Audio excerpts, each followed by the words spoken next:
Hi guys, in today's video tutorial I'm going to be doing a little bit of maintenance on this spider orchid here.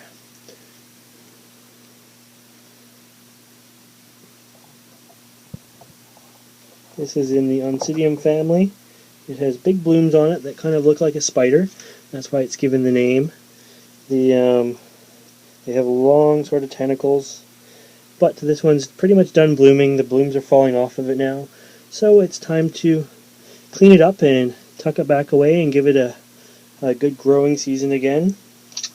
So what I'm going to do is just follow the spike down, and I'm going to cut the spike a couple inches below the or above the pseudobulb there, right about here.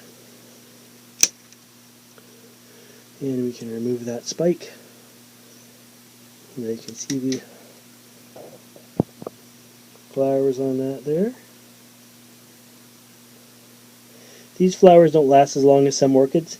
They generally last 2 to 3 weeks, but seem to be a pretty prolific bloomer.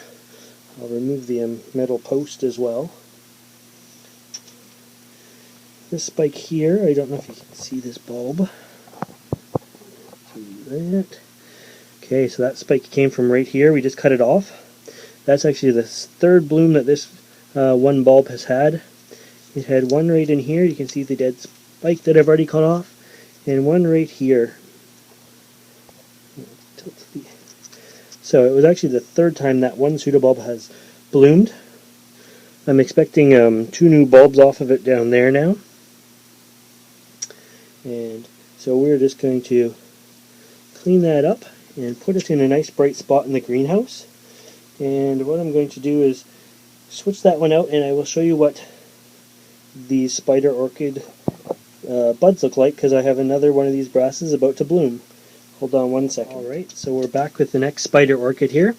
So as I said, these are Oncidium family, so they're going to like some bright sunlight in the morning to early afternoon. You want to avoid the scorching noonday sun in the summertime, but in the winter I give them as much light as they can possibly receive. This is what the buds look like on a spider orchid before it opens.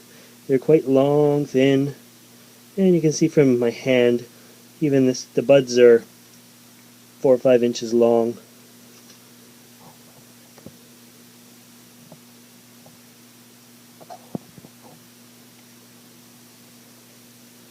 The Brassia orchids like to be watered about twice a week.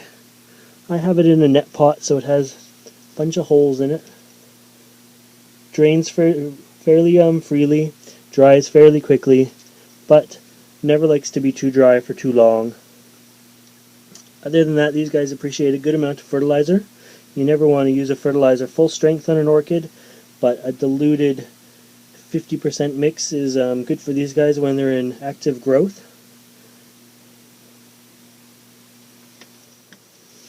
Okay, and back to this one here. The last thing I wanted to touch on was I used just basic orchid bark in here, a medium-sized chunk. Again, lots of air to the roots. I've got a little bit of sphagnum moss mixed in with it. See if I can zoom in on that. And there's a few little styrofoam peanuts tucked around just to give some extra air space. This one, being it wasn't in a net pot, I did drill some extra holes all through it, all the way around the pot for extra air. See, there's another one there.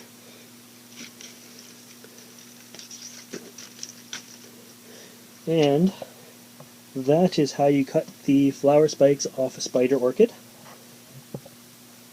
and any other Oncidiums for that matter. I hope you enjoyed this video.